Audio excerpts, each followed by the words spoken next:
I hate theater. Well, it's so disappointing, isn't it? You know what I do when I'm sitting in a darkened theater waiting for the show to begin? I pray. Oh, dear God, please let it be a good show. And let it be short. Oh, Lord in heaven, 2 hours is fine, but 3 hours is too much. And keep the actors out of the audience. God, I didn't pay good money to have the fourth wall come crashing down around my ears. I just want a story and a few good songs to take me away. I just want to be entertained. I mean, that's the point, isn't it? Amen.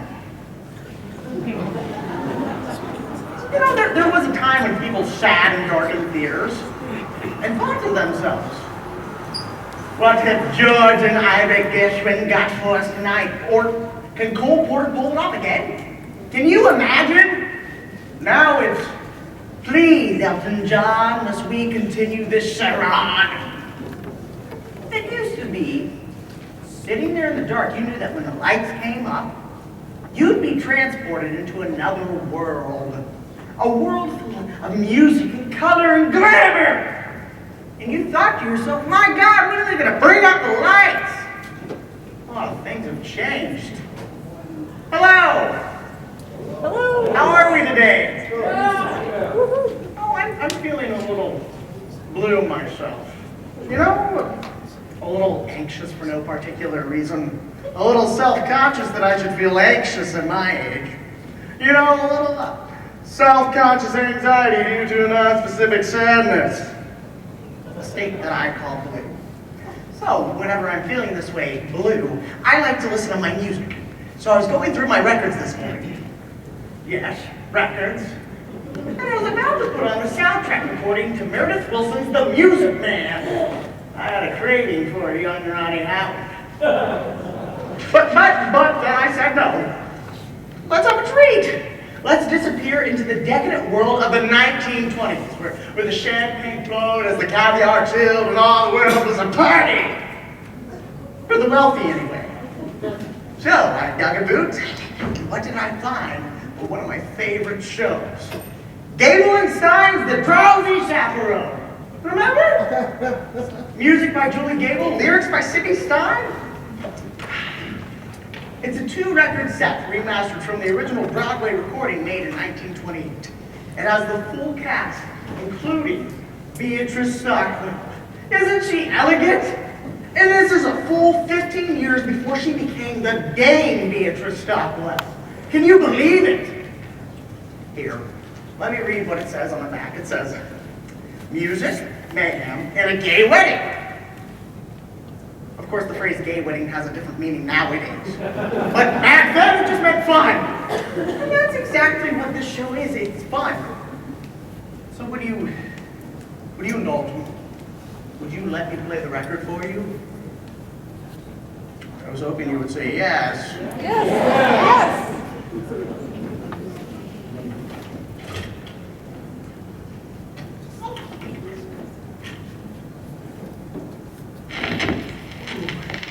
Do you hear that sound? To me, that static is the sound of a time machine starting up. Okay, let's visualize. Imagine if you will, it's November 1928. You've just arrived at the doors of the Morosco Theater in New York. It's very cold. Remember when it used to be cold in November? Yeah, not anymore. November's like the new August. It's global warming. We're all doomed! Anyway, it's very cold, and there's a heavy gray sleet falling from the sky. But you do not care, because you're about to see a Broadway show! Listen.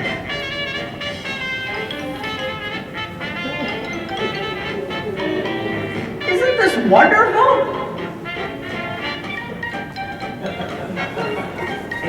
It helps if you close your eyes.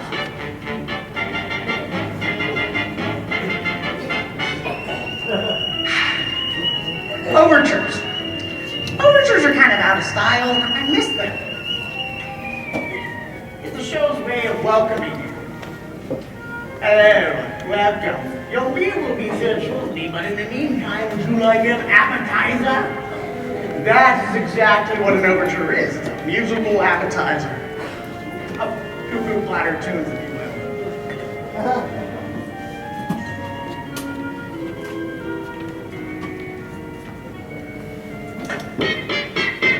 Oh, what's this? Something new. A new dance tune, maybe? It's kind of frolicky. Maybe involving pirates. Ah! Don't worry, there are no pirates on the show.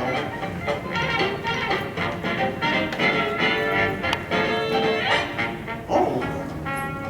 A moment where the music starts to build, and you know you're only seconds away from being transported.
the stage for love, our debonair bridegroom, our errant producer, jovial gangsters posing as pastry chefs, a flaky Maureen, a Latin Lothario, and an aviatrix, what we now call a lesbian.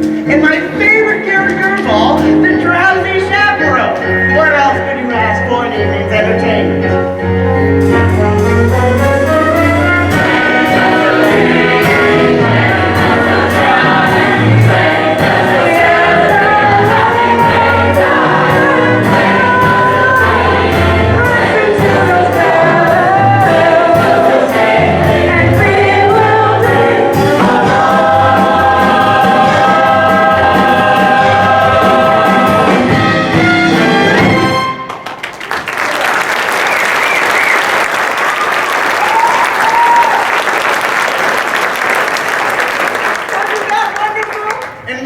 Getting along! I don't even know what that means.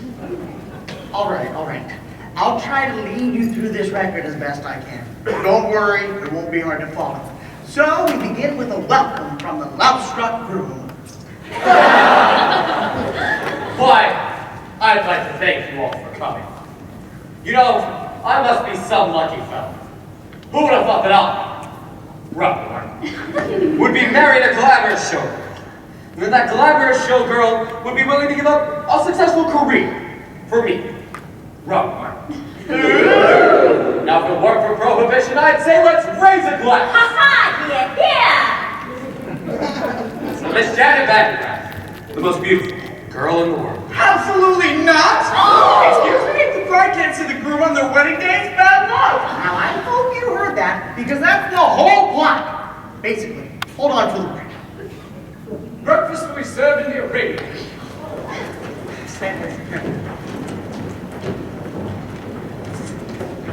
Say, isn't it a little early to be drinking? I don't understand the question. Look, you just keep Janet away from Robert, okay? You're the chaperone. It's your only job! Aye, mon captain! Oh, Robert, who's my little monkey? I'm your little monkey! Ah! So, the bride and groom are whisked away and we turn our attention to the B plot, which involves the producer. Mr. Belton! Getting married and leaving the show business. Mr. Belton! Doesn't she know I got obligations? Mr. Belton, I can be a leading lady. You said it yourself. I'm useless in the chorus. Kitty, the last time, you ain't got what it takes. But I didn't take the lessons. Singing, acting, ballet. Ballet? Yeah, I'm pretty good at it too. Last week, I auditioned for Swanee Lake. A little annotation. Kitty and Feldzig were a couple in real life, Jack and Sadie Adams. Now, this is a familiar comic construct, a stupid woman and her long-suffering companion. Well, she appears stupid, but she does something in the end that makes us wonder whether it was all just an act. The irony here is that Sadie was actually quite stupid, and Jack had to explain all the jokes to her apparently. But still, she had a wonderful career on stage. See, back then, the theater was the only place where stupid people could earn a decent living. This was before television, of course. Kitty, I do not retire this. A petite for Mr. Felton. Not now. Perhaps a nice profiterole. Boys, I'm not hungry. Then perhaps we could give you something else to chew on. Yeah, something that ain't food. What? Your confusion is to be expected. Although we stand here before you in the guise of innocent pastry chefs, we are also And primarily, employees of a certain individual A certain individual. a certain individual. who just happens to be the largest single investor in Belzig's Follies. He has sent us here As pastry chefs, to express his concern about Miss Vandergraff's impending nuptials. specifically, That if she gets married and leaves the show, then there ain't no show. Say, don't I know you? No, you don't. Ever spend any time in Toledo? you ever spend any time in coma? No. But I have a cousin in Seattle. Boys, you tell your boss that this wedding is never gonna happen. You have my word. Oh, we'll take your word, all right. But to go back on that word would be a recipe for disaster.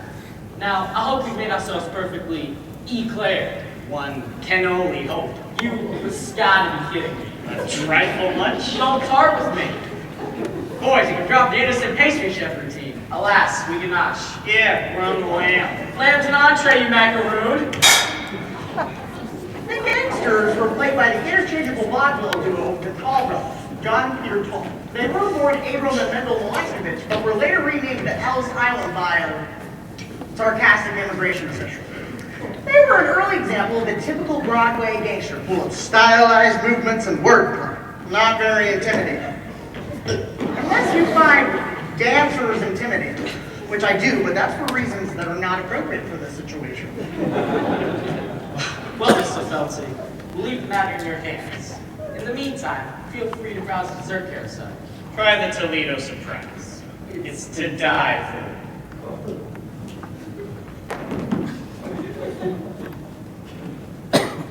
Holy crap, Mr. Felton!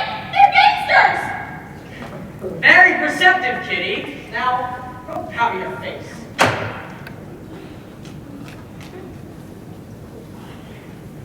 I've got to stop this wedding. But how? Oh, Lord in heaven! How? How? You know, I always felt like that moment was a little overplayed.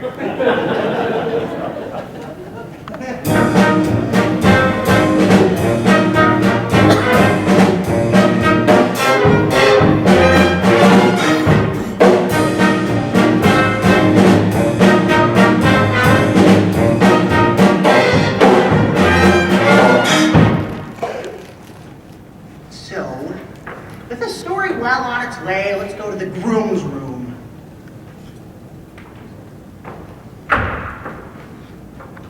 Hey there, handsome. Show me those hurling lights. The groom was played by the dashing Percy Hyman. He started out as the Albright toothpaste man. His fabulous smile adorned every tooth. Albright was hugely popular in the early 20s because it contained cocaine. It's true. If you looked at the label, it was the fifth ingredient down, right underneath sugar. Anyway, it wasn't long before he became a huge matinee idol. But don't worry. Perfectly normal for a groom to be nervous on his wedding. This? Of course. I love Percy Hyman. Now, some people say he was a bad actor. And to those people, I say, shut up. Hey there, Mr. Mirrorman. Shaking that dog when you can. Trembling like them pretty cats do. Something baby bothering you. Cold beats, brother, you've got cold beats. You can make them cold beats hot with a little rhythm. Young beats, old beats can be uncontrollable beats. Rhythm make them cold beats trot.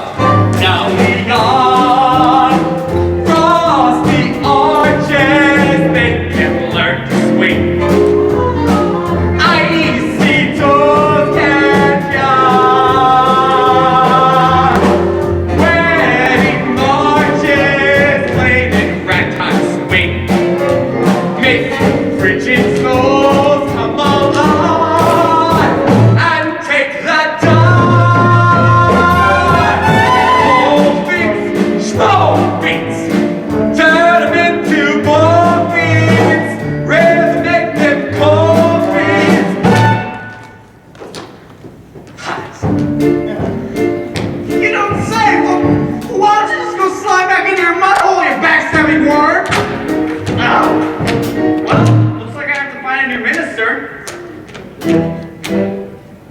Say,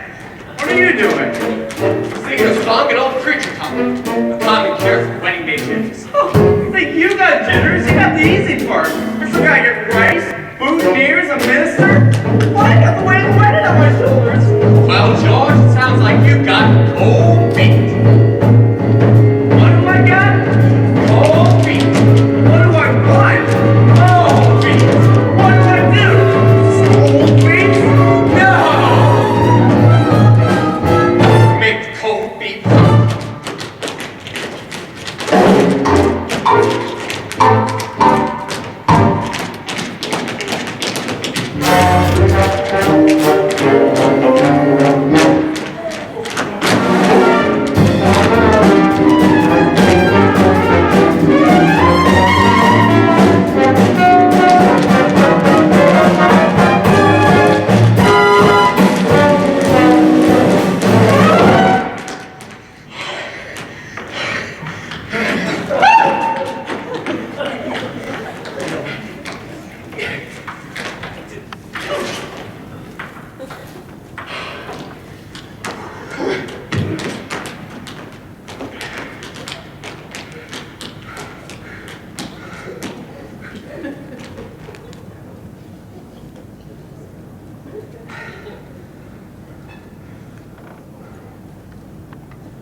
A 5, 6, 7, coffee, turn up into coffee, make that coffee time.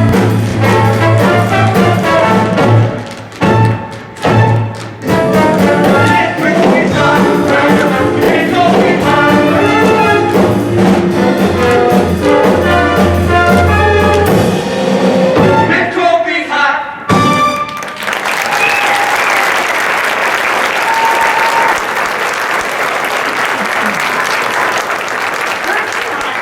Was a wonderful performer. I like to think of him panting and sweating after a long dance routine. He's still alive, you know? Yes, I saw him on the news recently celebrating his 100th birthday. To say that the passing years had taken their toll on him would be a grotesque understatement.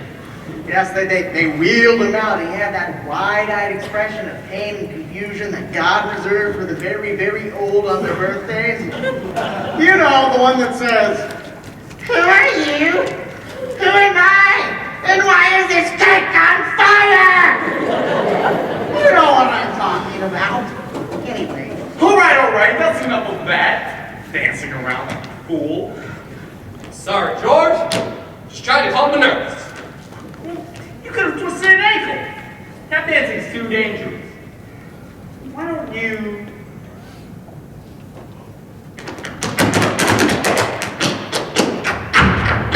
go out for a skate instead? That's what I always need to do when I need to blow up some steam. George, that's a great idea. Wait. No. You can't go out like that. You might see Janet. Here, put on this blindfold. George, you think of everything. I'm just looking out for you, my boy. And no more tap dancing.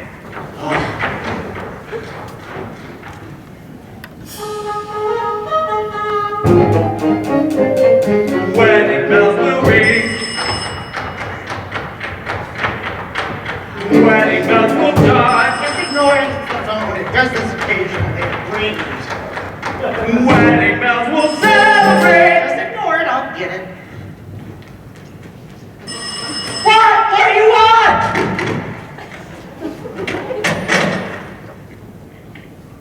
Hello.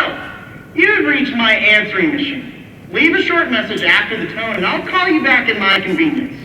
And I am very likely in, so do not interpret this as an invitation to burgle. What's that? Moment's ruined. Thank you, life. It's just like a cell phone going off in the theater. God, I hate that. Hello, what are you doing? I'm just at the theater, ruining the moment. How about you?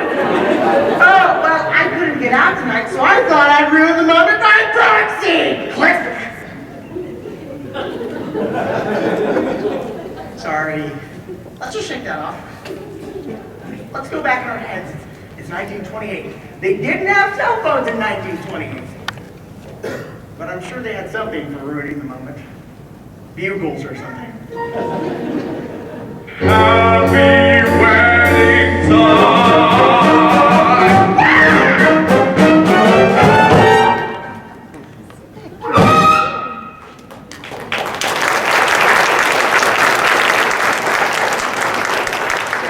The scene shifts and we find the bride, the glamorous Janet Vandergraff, entertaining questions from reporters as she lounges by the pool.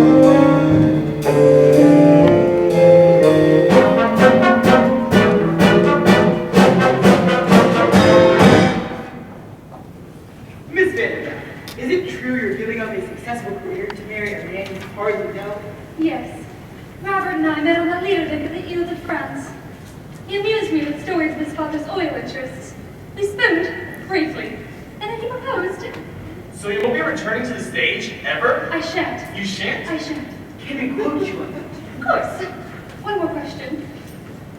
Yes. Why would anyone put olives in a Gibson? I got a question. How can you give up the footlights when you know very well you got grease paint in your veins? Oh, Victor. Janet, I'm begging you. Dump the mug and stay with the follies. I'll give you anything you want. Oh, fine. I'll put your name above mine on the marquee. Oh, Victor. If you think this is about vanity, you couldn't be more wrong. I don't want to show off no more. I don't want to sing tunes no more. I don't want to ride moons no more. I don't want to show off. I don't want to wear this no more. Play the saucy Christmas no more. No more signatures no more. I don't want to show off. Don't try to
Excellency, it's painfully obvious that Miss Vandegraff has no desire to continue a life on the stage. Can't you see it's killing a soul?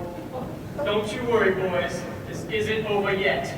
Yeah! I'm surprised you didn't do an encore! I don't wanna encore no more. Keep shouting for more, no more. Maybe I just score no more. I don't wanna show.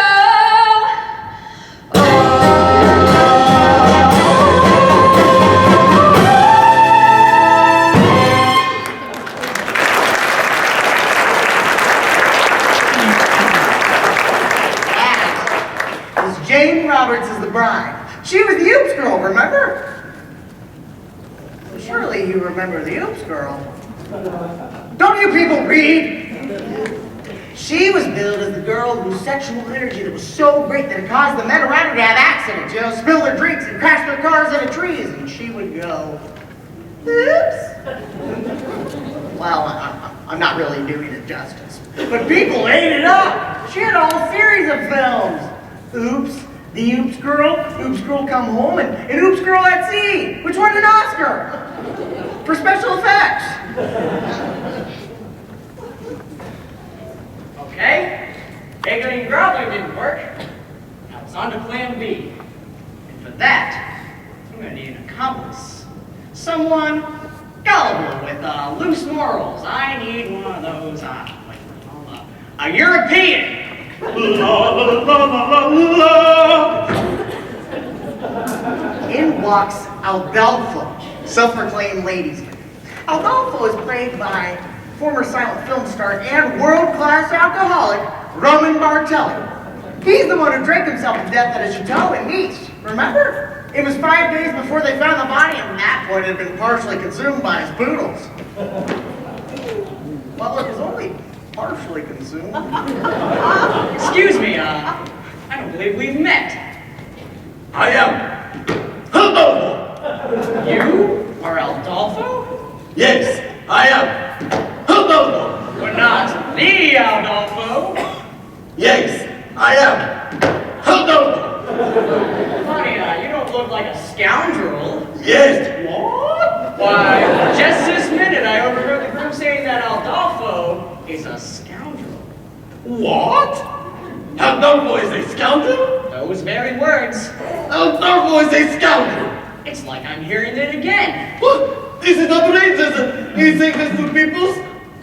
To beautiful ladies with breasts for making love? Why, I must. You must take matters into your own hands. Yes, I must take this groom into my own hands. And kill him! Yes, wait, no, don't kill him, just hurt him enough so we can't get married. Show me to this groom. Wait, What? what kind of man is this groom? A big man? Well, A burly fellow? he's big on the outside. No. Adolfo will not fight big man. Only small, pale, wheezy little dwarf people that Adolfo can punch far away. But no big man. So you're a lover, not a fighter. Ah, yes. Adolfo is a lover to beautiful ladies everywhere. Society kingdom. Romance. Well, you know what they say, the best way to get back at a man is through his... Door. No, the best way to get back at a man is through his... Window.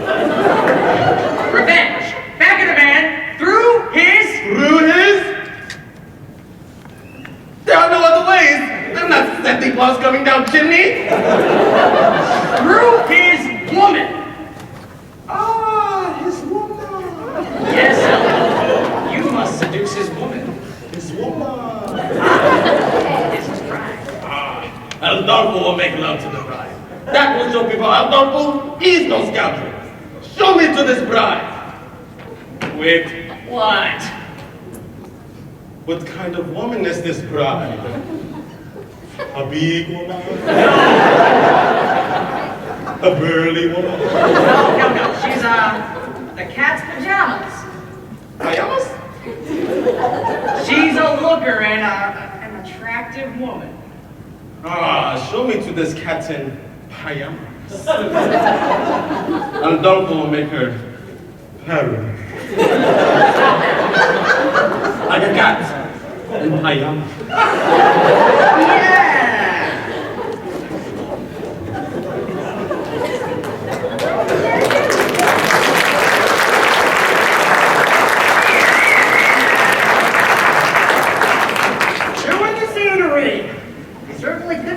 Performance like that nowadays, could ya? Mature contemporary audiences are too sophisticated to handle broad racial stereotypes on stage. So we banished them off to Disney. Got the children sorted out.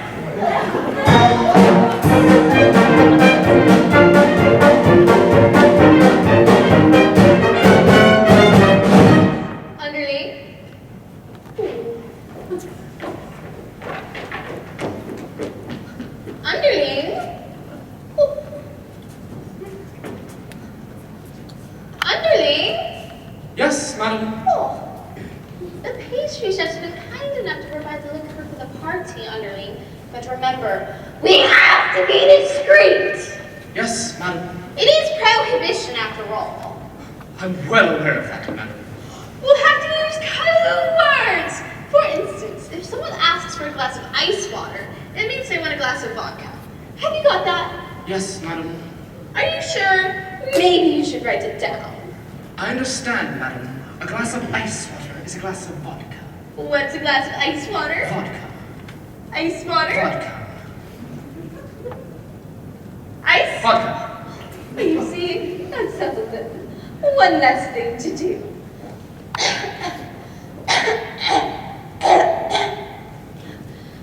Underling, might I please have a glass of ice water? I found our meeting with the pastry chefs rather trying. I would enjoy a glass of refreshing ice water.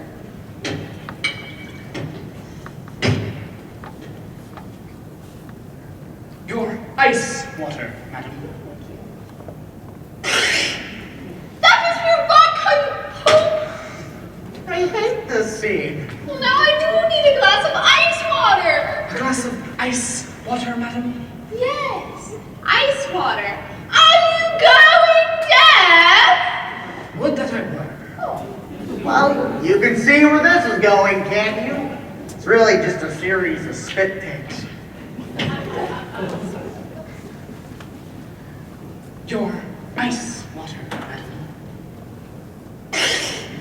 That was your vodka, you poop! You know, in some ways, the Drowsy Chaperone was quite progressive. A black actress was playing the aviatrix, for instance. Your ice water, madam. That was your vodka, you poop! Yes, in some ways it was quite progressive. In others, it was stale in 1928. You know what? I'm just gonna try to skip this part. Your ice water, madam. That was... That... No. That...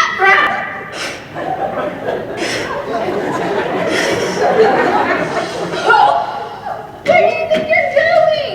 To find some lime juice, madam. Lime juice? For heaven's sakes, why? I'm going to wring out my eyebrows and make myself a gimlet.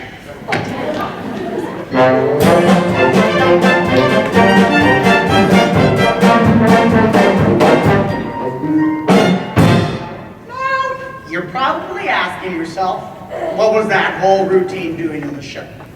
Well, it's very simple. There's a song coming up and they needed time for a set change.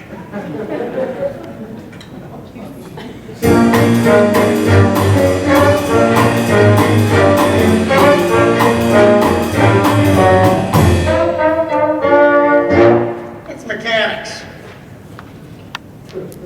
In a few hours, I'm going to be Mrs. Robert Martin. Oh, my head is spinning. Yes, life is a mad whirlwind.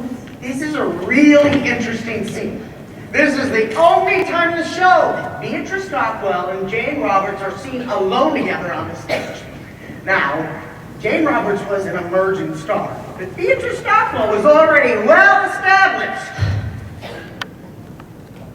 and a force to contend with. I'm so full of apprehension, but I suppose that's normal considering the circumstances. Have you ever been married, Chaperone? I drink for pleasure, not out of necessity. Your ice water, madam. I'm afraid we're fresh out of those. Have you ever been married, underling? Heavens, no, madam. If I'm going to serve a woman, I prefer to be paid for my efforts. I know it seems crazy to give up a successful career to marry a man I hardly know, but somehow, when I look into his eyes, his big monkey eyes, I get all woozy. And that's love, isn't it? Not necessarily. The wooziness could be caused by any number of things. I mean, I'm woozy right now, and I'm certainly not in love. Now, Beatrice Stockwell was famous for her rousing anthems. She entertained and inspired the troops in every major world conflict up to and including the Falklands War. Now, of course, she was in her late 80s, and her anthems didn't so much rouse as they did stupefy. Still, she demanded that a rousing anthem be in every show she ever did, even if it wasn't appropriate. But you just couldn't say no to her. That's star power. Really? You're not being the least bit helpful. Couldn't you at least allay my fears with a few choice words of inspiration? Inspiration? Dear, why, that's really not my forte. Yes, but if you... As we stumble along on life's funny journey, as we stumble along into the blue, we look here and we look there, seeking answers anywhere, never sure of where to turn or what to do. So we bumble our way through life's crazy labyrinth, leave knowing left from right, no right from wrong. But the best that we can do is hope Cooper will sing his song as we stumble along. That was...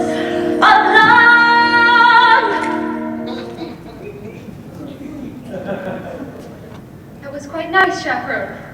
But I don't see how it pertains to my situation. Oh dear, let me explain. No, that's not necessary. I suppose I was just looking for a sympathy. It's up to the small little world in which we live. It can bore you till there's nothing left to give. 7 overrated wonders, 7 underwhelming cities, 6 excruciating continents. Antarctica, oh please. Antarctica, please. Still you mustn't let it lick you off. This planet, oh so blunt. Keep your eyeball on the highball in your hand. As we stumble along, cross life's grass, as we push and we shove, we live and we love. And when we finally leave the bar and we see that morning star, we pull our bootstraps up and homeward turn. Then we stumble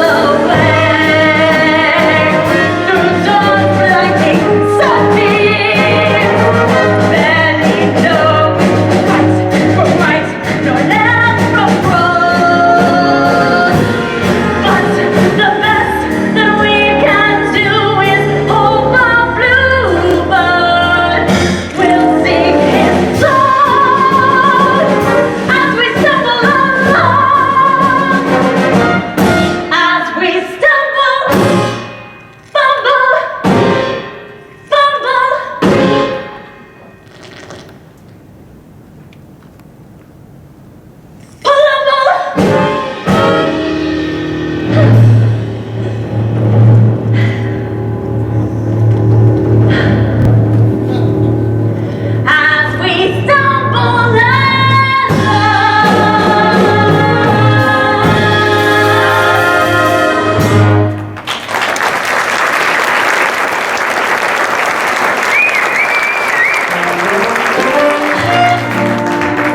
Just mother.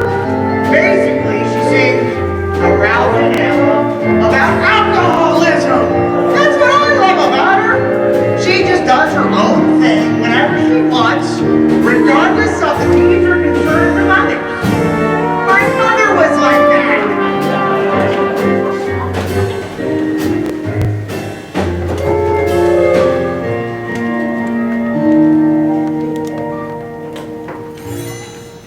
That was quite nice, Chaperone. But I'm still conflicted. Please, just tell me, is the Robert the man for me? My dear, that's something that you'll have to figure out for yourself. But I just don't know if he loves me. Why don't you ask him? Why don't you go up to him and say, Roger, do you love me? It's Robert. In fact, I'm not supposed to see him. Actually, it's your job to keep him away from me. You're right, and that's a responsibility I take very, very seriously. But just at this moment, I'm feeling terribly, terribly drowsy. I'm afraid I'm going to have to lie down. Now, whatever you do, don't go into the garden seeking out your fiancé to ask him the questions upon which your future happiness depends.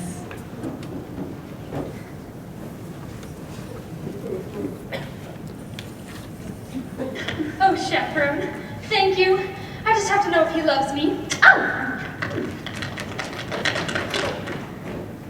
Oh, such a skinny little fool. Still, I envy her. Oh, when will love come crashing through my door?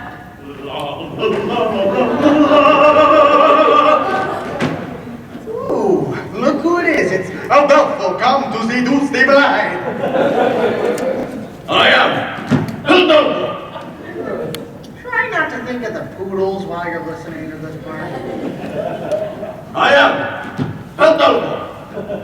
And you, a bride. Mwah, mwah. No, I am not. What? This is bridal sweet, no? You are the only one here, therefore you must. Interesting argument, but I'm afraid you are a moron. Me? No. Bride. Perhaps I could take a message. Oh, yes, very good. Dear Handicraft Bride, I must make love to you and transport you to the place of ecstasy. Sooner is better. Signs up. Haldolfo, king of romance. Well, you saw through my ruse. You found me out. So you are the bride. Mwah, mwah. Apparently, yes. Take me, adult face. No. Haldolfo. Haldolfo! You must say the right name for when we are making love and you are screaming!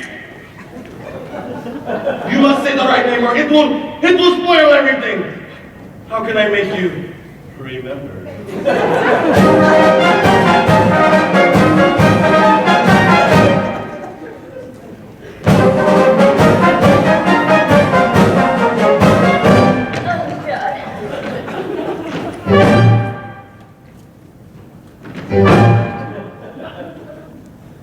I'm sure that you have heard the name of Adolfo, the ladies' man who wins the claim of Adolfo. Well, myself, I am Adolfo. Nice to meet you, shall we? Not so fast. So just in case you didn't hear, Adolfo, I'll try to make it very clear, Adolfo. The lovely ladies always hear my mouth when I repeat myself, I am Adolfo. Understood. I can sing it high, Adolfo. I can sing it low, Adolfo.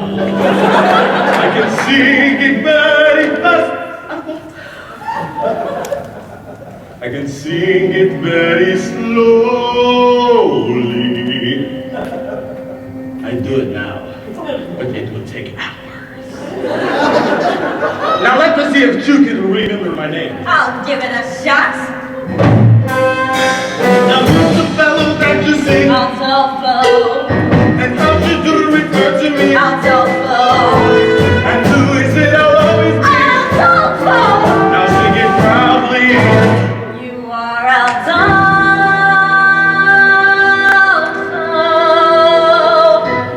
Now let me spell it out for you. For all of you lovely ladies that didn't hear for some reason, because maybe you are hard of hearing or something. I don't know. It goes.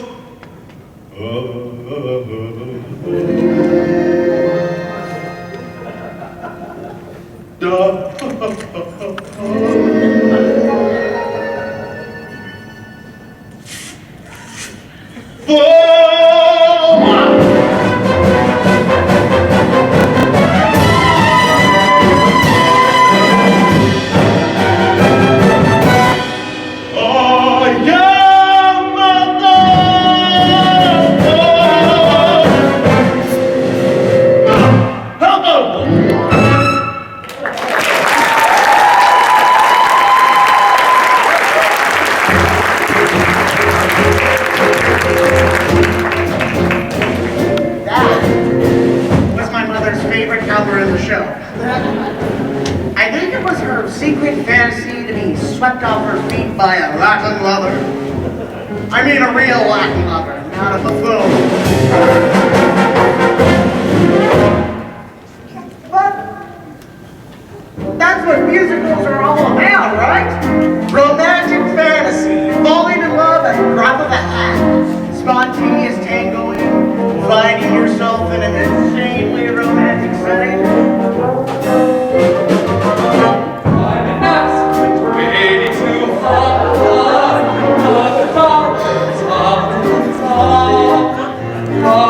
Look out!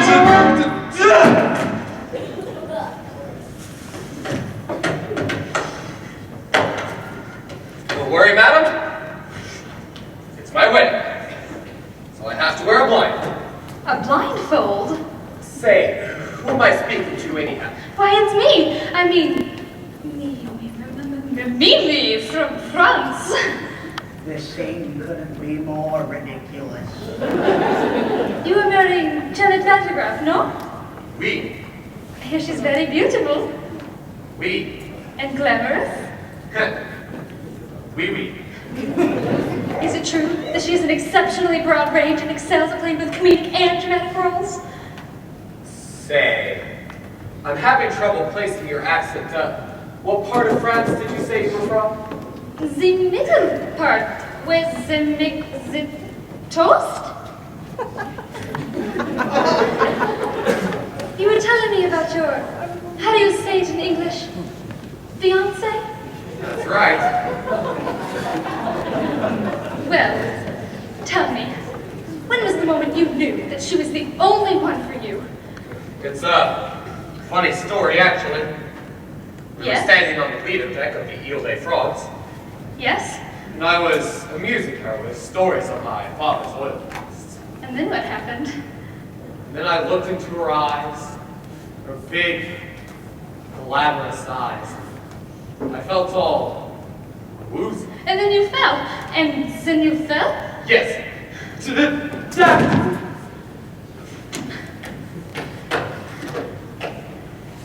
Right on my keys. And I said, Well, I guess I don't have my ceilings yet. But we haven't left the dark. That's what she said. That's when I knew. Must be love. And then you said? And then I said, there was a time I could stop on a dime. Forbearance was one I talent. But since you've been around, I can't hold my ground. I'm consistently losing my balance. I'm an accident waiting to happen. I'm a mishap about to ensue. I'm the toy on the stair, the three-legged chair. The hip's been caught by a shoe. When my two lost dogs started falling, there was nothing my ankles could do. I'm an accident waiting to happen. So happy I happened to you. And then what happened? She joined in. When men say I'm sweet and they fall at my feet, my heart doesn't beat any faster. But when you lose control, it touches my soul. So I'm bracing myself for disaster. You're an accident waiting to happen. That's right. A catastrophe destined to be. That's me. I'm the rags in the cellar. A broken umbrella. A branch hanging loose from the tree.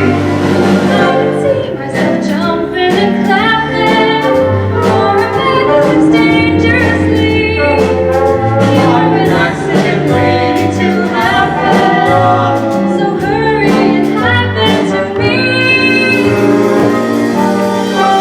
And then what happened? Then we kissed. You're an accident waiting to happen. So hurry and happen to me.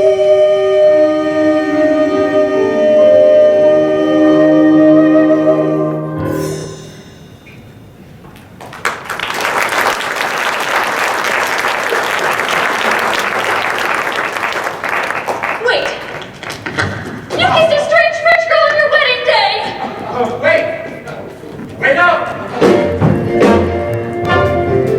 Well, it seems that the blindfold and the fake French accent have led to quite a terrible misunderstanding. What a mess!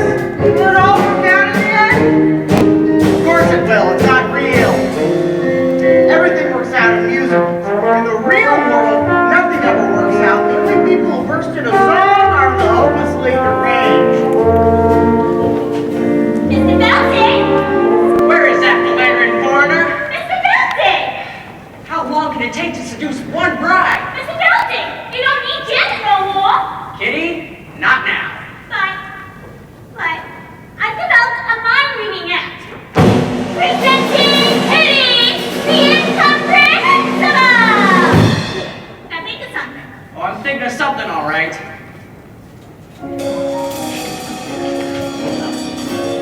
Wait. I'm getting it. Pick up some milk and a loaf of rye bread. And don't forget to shave your legs. You're reading your own mind, you idiot! No wonder it was so easy. Mr. Felsen, It would seem that the wedding is proceeding according to schedule. now it's time you received your just desserts. What do you say, partner? Should we whip up something special for Mr. Felsen? Yeah, how about the Toledo surprise? An inspired choice. Toledo surprise? I ain't never heard of that before. No, you haven't. Those who have heard of it are generally never heard from again. We'll share the recipe. First, you chop the nuts, Then you pound the dough. then you bake it up nice and slow. There you got your Toledo surprise. Could you run that by me one more time? It's a very simple recipe, Mr. Elsie. First, you chop the nuts. Then you pound the dough. Then you bake it up nice and slow. Then you got your Toledo surprise. What do you say? Why don't we do a little taste? All right. Hold it. What style? What grace? What rhythm? Open your fists. Now shake them. Now give me that recipe one more time. Da da da da da da. Go! Chop the nuts, pound the dough, bake it up nice and slow. Then you got your Toledo surprise. Now sell it. With the peach, peel the skin, push it up, throw it in. That's a tasty Toledo surprise. First you beat it up, Now you cook it. then you sweet it up. When you heat it up, it starts to rust. Don't let it, it's a snap. Try it, folks. Whip your whites, split your yolks. Then you got a Toledo surprise. You boys are naturals. Us? You keep this up, and I'll go work on the contract. Hey! A 5, 6, 7, 8. Melvin, hey, what's going on here? Kitty, I'm developing a new act. Toledo surprise. You put gangsters in the show, but you won't put me in it. We're not even in the union. You got it all wrong, Kitty. This new act is for you, and these boys are your backup dancers. Backup dancers? Holy cow! What? I'm Toledo, love. What a Toledo, love. Just Toledo, sugary young love.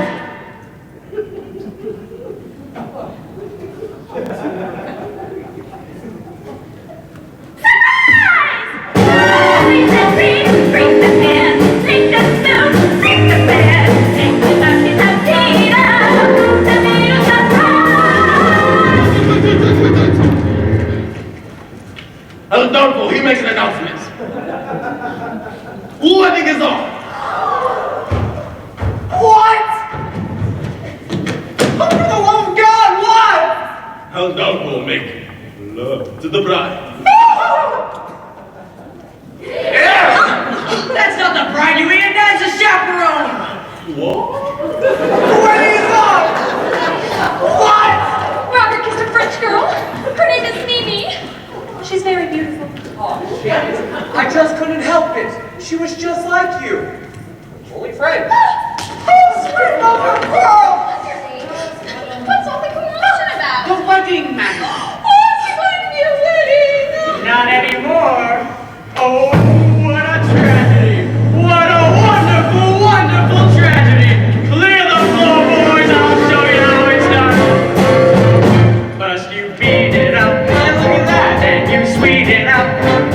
When you heat it up, if it tries to rise, don't let it.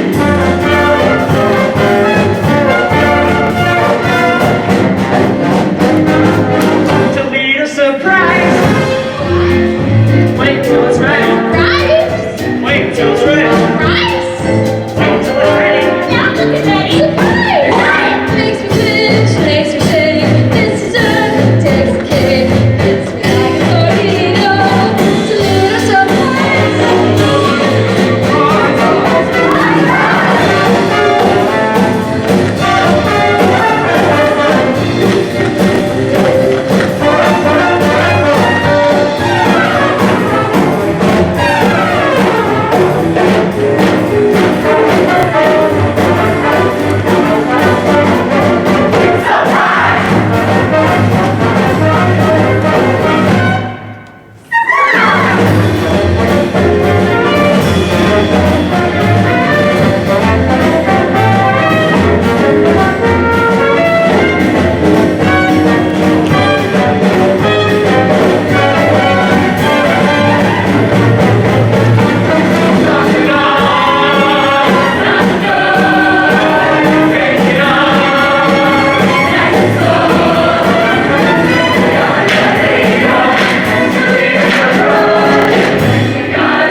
curtain falls and it's time for intermission.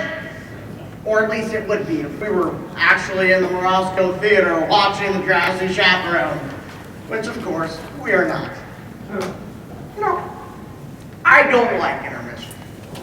It ruins the magic of a show. It gets you back into reality. See, 1 minute, you're in this glamorous world full of music and romance. And then bang! You're surrounded by chorus. Now, crinkling candy wrappers and nattering about the lack of a woman's restroom. It's cruel!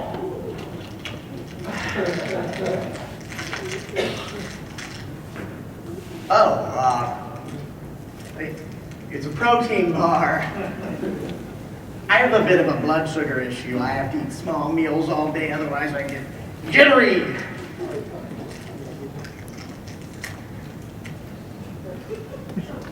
I know it's rude, but you wouldn't like the alternative. Believe you me. Believe you me.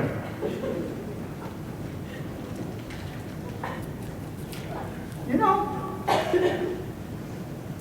I remember my wedding. I had not eaten that morning, and the ceremony wasn't until 4 in the afternoon. Ah, I do, you know, jittery.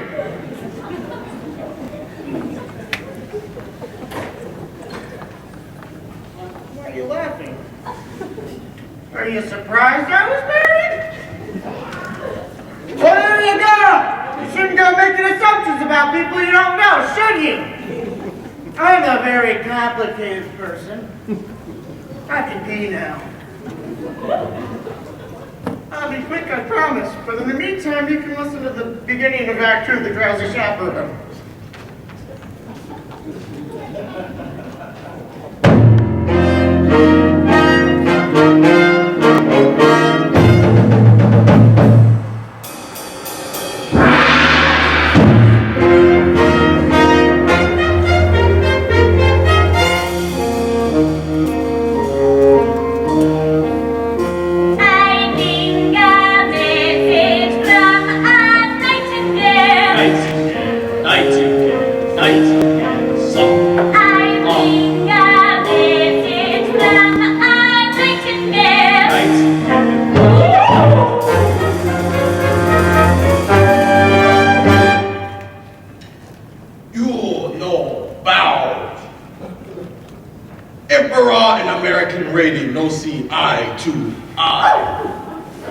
But Emperor, sometimes a different outlook can change your point of view. What? Precisely. What is it about the Asians that fascinate this lady? What is it about the Asians that's so nice? Is it the wontons, the egg rolls, the rice? Perhaps it's Buddha or Confucius or their excellent advice. What is it about the Asians that mystifies this lady? What is it about Americans that's so odd? They call a pretty lady broad. They have hair upon their chest and they only have one god? Impossible! But Emperor, Sorry, no. Woo! That song was not from the Drowsy Chaperone. That was from another musical entirely.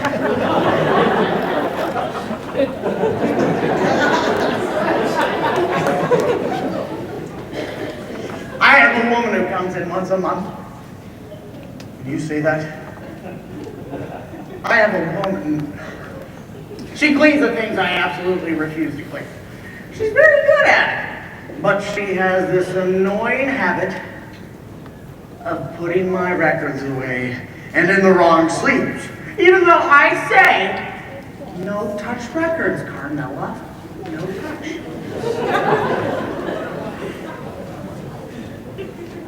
You know, I suppose if I spoke to her in complete sentences, she wouldn't touch my records. That started Act 2 of another Gable and Stein show called The Enchanted Nightingale.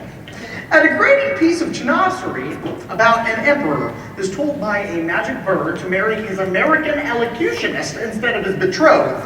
And then he ends up building the Great Wall of China. Yeah, I know. A slap in the face to 4,000 years of Chinese history. But it had some great tunes. That was Beatrice Stockwell as American Lady. And did you recognize Roman Bartelli as the emperor? Yes. He was a man of 1,000 accents. All of them insulting. Act 2 of the Drowsy Chaperone begins with this. A haunting lament from a very depressed bride. She sings it on her balcony while bathed in pale blue light of a sympathetic moon, which is absolutely ridiculous because it's in the middle of the day. Now, while you're listening to this, try to ignore the lyrics. I know it will be difficult, but block them out. They're not the best. But the tune is beautiful and truly communicates the bride's true state of mind. Just ignore the lyrics. I put a monkey on a pedestal and tried to make that monkey stay. And he did for a time, but he needed to climb and with other monkeys play far away. He left his jacket on that pedestal beside his tiny rusty cup, and I haven't got the strength to pick them up.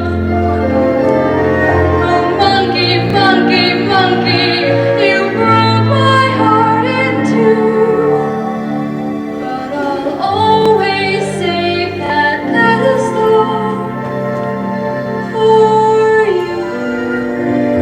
I think I'm gonna pour myself a brandy. My little monkey, come, my little monkey. The melody is so simple, it just floats in the air. I must confess, I get a little misty-eyed when I think of that tiny jacket on the pedestal. Its long sleeves dangling on the floor.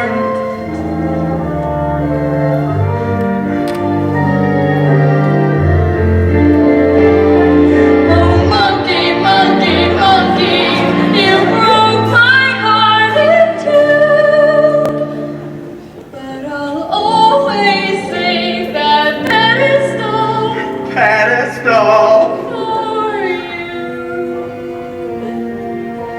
Come, my little monkey,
little Jane Goodall.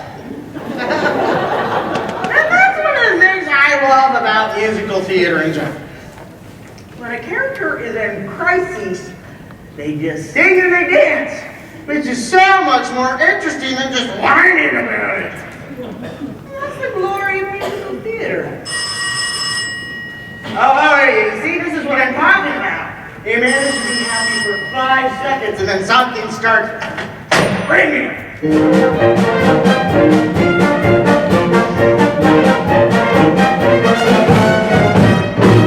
What a beautiful day for a wedding. Shall I have the pews moved now, or do you prefer I wait until the morning? Okay, I'm going to stop the record here because I do not want this number ruined by a ringing telephone. So here, we have 2 vaudeville performers who somehow slipped through the cracks of time. They are Noel Fitzpatrick and Ukulele Lil. I know absolutely nothing about them. I mean, I suppose Ukulele Lil played the ukulele, although she doesn't in this show. Actually, I tried to look up more about her. I searched through all my books, and I even did an internet search. And all my searches ended in Tiny Tim's autopsy photographs. Anyways, they're charming. Why would you have the page removed? The bride is called off the wedding, madam. Oh, underling, never listen to a bride on her wedding day. Love is a very complex emotion, underling. Yes, madam. You can be very close to someone one minute, and the next minute, why, you just want to strangle them!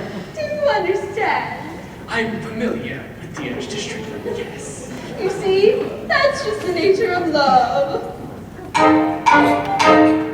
Love makes lovers worry, love makes lovers fret.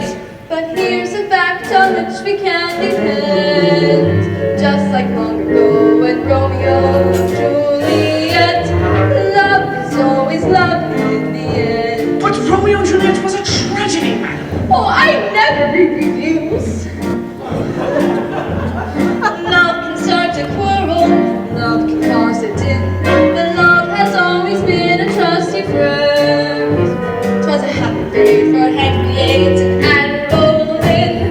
Love is always love in the end. Might I remind you, madam, that Anne Boleyn lost her head? Yes, she was in love. Love was good to Eve and Adam. Here we go again. And Samson and Delilah too. Good grief, may I pose a question, madam? Ah, yes, of course. Why does nothing I say to you ever get through? Don't mind if I do.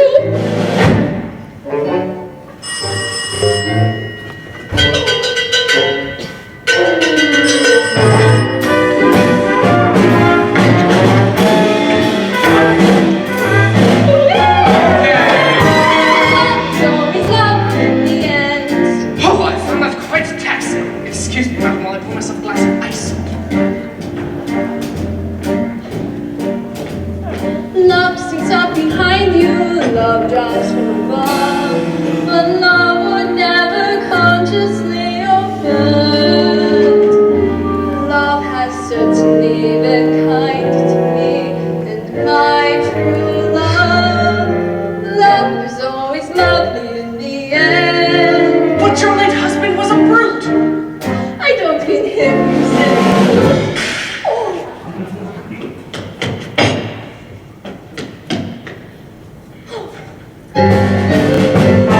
Love is always lovely.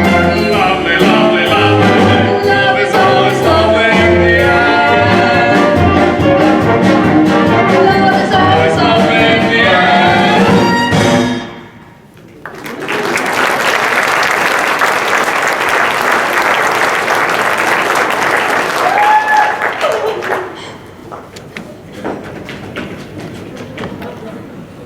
Yes, that was charming. But, to be frank, on some level, that number ticks me off. Now I'm going to say something here. And yes, I have been drinking. But I'm going to go out on a limb on saying that love is not always lovely in the end.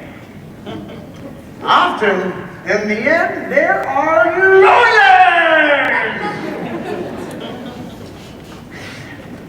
I guess what I'm trying to say is that that number is naive and irresponsibly so. Sorry. I just thought that that needed to be said for the benefit of the young people in the room. I won't interrupt anymore.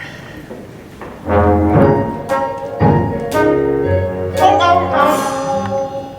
There is this moment coming up that I've become obsessed with. Oh, there you are, Chaperone. I'm in a terrible state. You certainly are. You can't go to a wedding looking like that. Oh, you poor dear, haven't you heard? The wedding's been called off. Not your wedding, mine. Oh, that reminds me. Might I borrow your veil? You're getting married? But to whom? La la la la la. Ah, beautiful lady with baffled expression. You're marrying Adolfo? I know. It sounds crazy, but when I look into his big, clumsy eyes, I get all drowsy. And, well, that's love, isn't it? Yes, dear. That is love.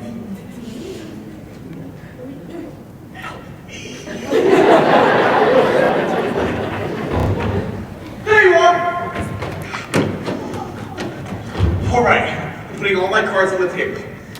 I got a weak heart. I can't take the pressure. If this goes on any longer, the old ticker's gonna give up. Please, tell me, is there gonna be a wedding or not? Yes. Oh, thank the good Lord in heaven! Adolfo and the chaperone are getting married. What? There you are! I have wonderful news! There's going to be a wedding! We know. You know? Yeah, just heard. But who told you? I did. But how did you know? What difference does it make? Miss Tottendale and I are to be married in the garden at 7:30 this evening. What? What? Oh, yes. Congratulations to everyone.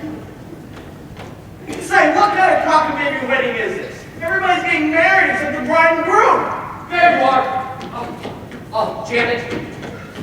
I've been looking everywhere for you. Mr. Martin? Come on, don't be like that. Can't you find it in your heart to marry me? It is our wedding day after all, and George went through all this trouble. Well, I do love you. More than I can say. But you kissed another woman. Yes, I can't understand it. When I was kissing that French girl, it was like I was kissing you. Oh, Robert, you were kissing me. You mean you're Mimi? That French accent was remarkably accurate. Oh, thank you. I developed a play in the role of Monique and hold that baguette. There you are! Before you do anything, think about this. No matter how well you play the role of the happy, happy wife, you will never, ever get a standing ovation. Oh, I don't know. Oh, I'm so confused. Oh, chaperone, just this once, please. Give me some advice that is coherent and appropriate to the situation. Should I marry Robert? Okay, now here it comes.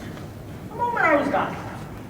Not only the culmination of a plot, but a moment that has fascinated me and brought me back to this record again and again. Here it comes. Well, my advice to you is... And this is it. Listen. While you can. You see, you can't quite make out what she says because someone drops a cane.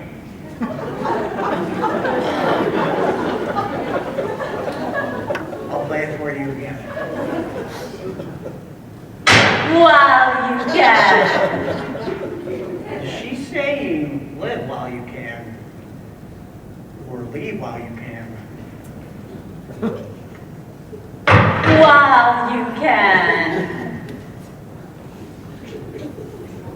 I mean, it's Beatrice Stockwell, so it just might be a cynical fit. But this is a wedding after all, and that's exactly what you think when you're standing at the altar, isn't it? Live or leave. And you have to live, because you do love her in some way. I mean, it's not an exact science. An arrow doesn't come out of the sky pointing towards the person you're supposed to be with. So one day you say it to someone. You say, I love you? And you basically phrase it as a question, but they accept it as fact. And then there she is standing in front of you in a $3,000 dress with tears in her eyes, and enough you made the hubbub, so what do? You say, I was joking, I was kidding? No, you can't. You live, you choose to live. And for a couple of months, you stare daily and form in bed, deciding, you think to yourself, who are you? Who are you? And then one day, you say it out loud. And then it's a trial separation and couples counseling. And every conversation is about her eating disorder, your Zoloft addiction. And it's a constant redefining and revisiting and reevaluating until you finally lose the deposit on the home. And the whole relationship ends in a particularly ugly note with your only copy of Gypsy spinning through the air and crashing into the living room wall. But still, in a larger sense, in a broader sense, it's better to have lived than left, right?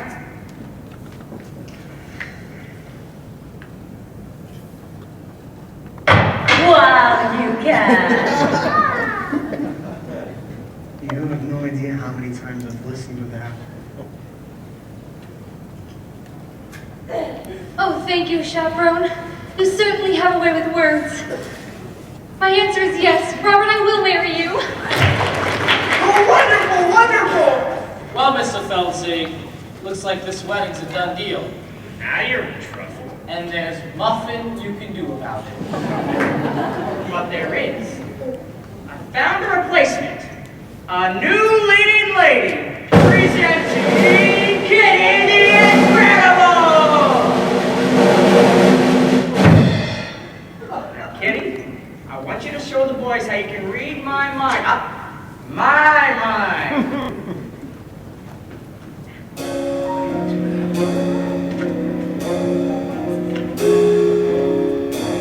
Kitty, will you marry me?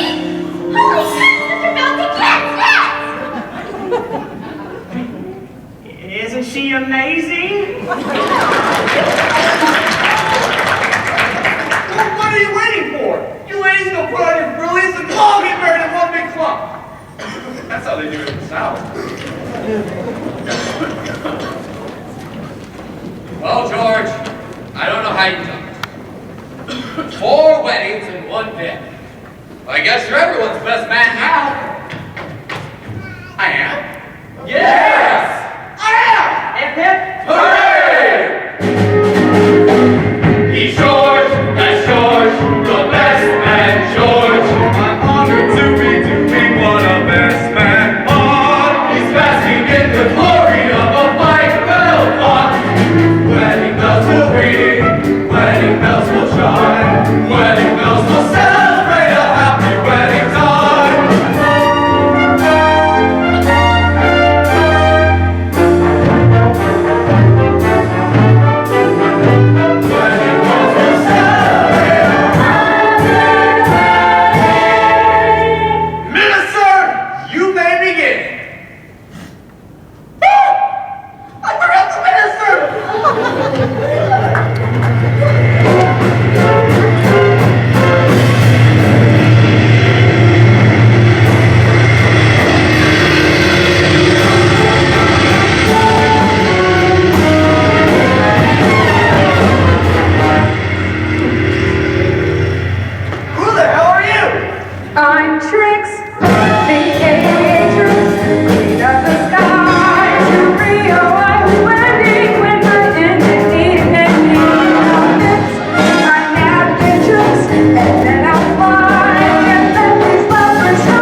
two shakes and a lift, and then we're off to Rio for carnival.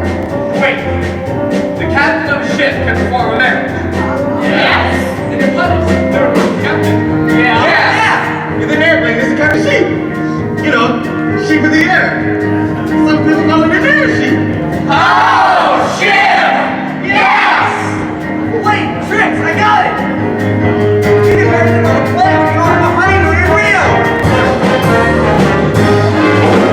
Bride and groom in a chapel may bring a tear to the eye, but what a thrill when lovers shine in the sky. When thousands say, love is a daffodil sigh, but heartbeats rush when sweethearts crash. I do in the sky. Do you?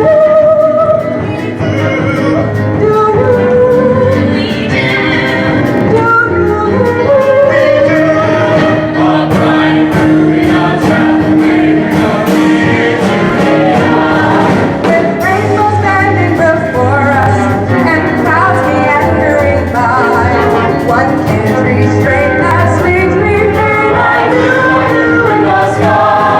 The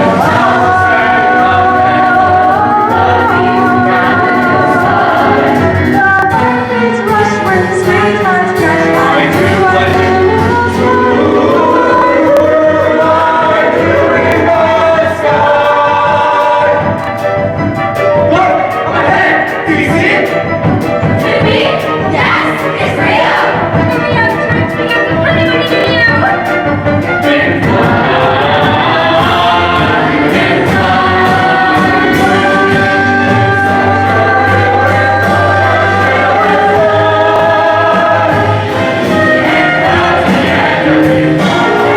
One can't restrain that sweet dream that I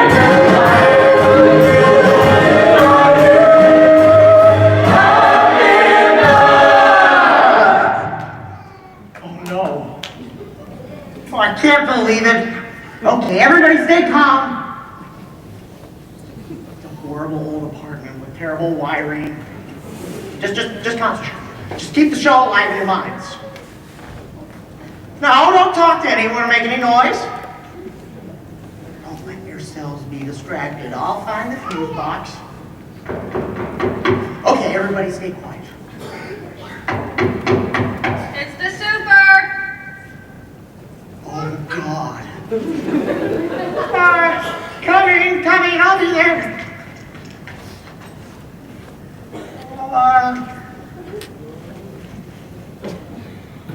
Hi, Hello. your lights are out. Yes. Yeah, we had to shut the power off because we're replacing the breaker panel in the basement. Yes. So we replaced it, but when we shut the power off, all the breakers in the apartment tripped. Yes. That's what happens. It's normal. Yes. So I gotta reset your breakers. Now? It'll only take a second. All right. Because I tried calling you earlier, but there was no answer. Oh, I've been having a problem with the phone.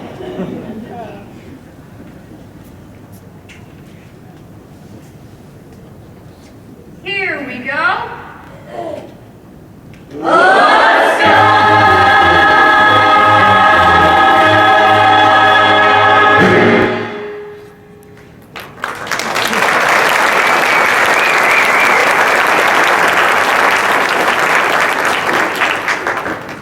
What was that?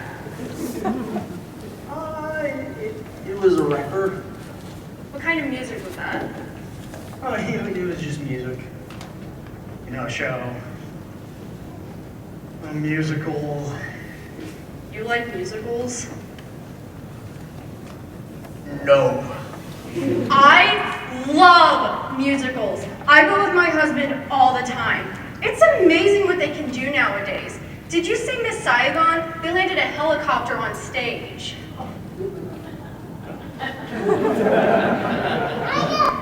Yeah, I've seen them all. I've seen Cats, Les Mis, Saturday Night Fever. I personally like the movie better. Really? Yeah. Well, goodbye. Yeesh.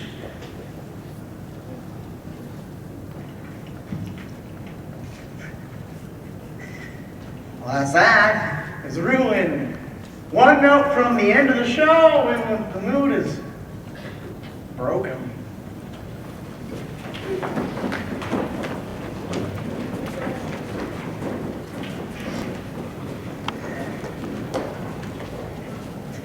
I mean, I'd probably start the record from the beginning, couldn't I? No. Can't do that, can I? It's so frustrating. You have to understand. I love this show so much, and I've never actually seen it. My mother gave me the record. This was just before my father had left us. Well, he didn't leave because of the record. Although I'm sure it didn't help matters. Look, I know it's not the perfect show. The spit take scene is lame. And the monkey motif is labored. But none of that matters, because it does what a musical is supposed to do. It takes you into another world. It gives you a little tune to carry with in your head. A little something to help you escape from the dreary horrors of the real world. A little something for when you're feeling blue, you know? As we stumble along on life's funny journey, as we stumble along into the blue, we look here and we look there, seeking answers anywhere, never sure of where to turn or what to do. On the next